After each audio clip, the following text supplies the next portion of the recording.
റവ ഉപ്പുമാവ് തയ്യാറാക്കാം. ആദ്യമായി റവ വറുത്തെടുക്കാം.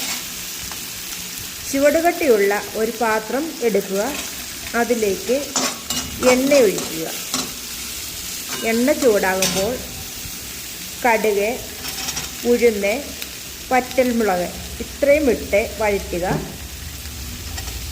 അതിനുശേഷം പച്ചമുളക്, ഇഞ്ചി, കറിവേപ്പില എന്നിവ ചേർത്ത് വഴറ്റാം.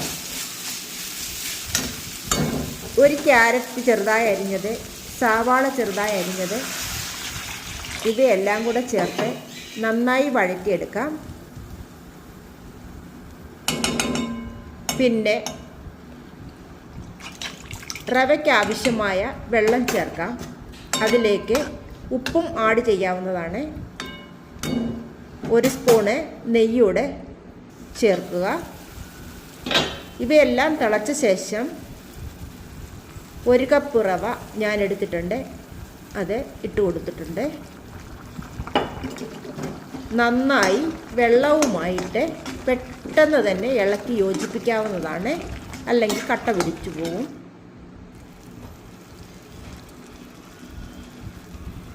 അതിലേക്ക് 1 ടീസ്പൂൺ പഞ്ചസാരയും ആഡ് ചെയ്യാവുന്നതാണ്.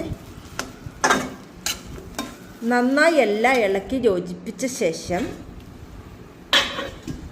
ഒരു അടപ്പം കൊണ്ട് മൂടി വയ്ക്കുക. ചെറുതീയിൽ വേവിച്ചെടുക്കാവുന്നതാണ്.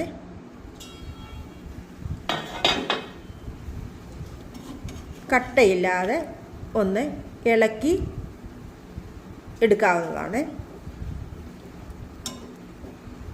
ആവശ്യമുള്ളവർ തേങ്ങ ചിരകിയതും കൂട്ടി കഴിക്കാവുന്നതാണ്.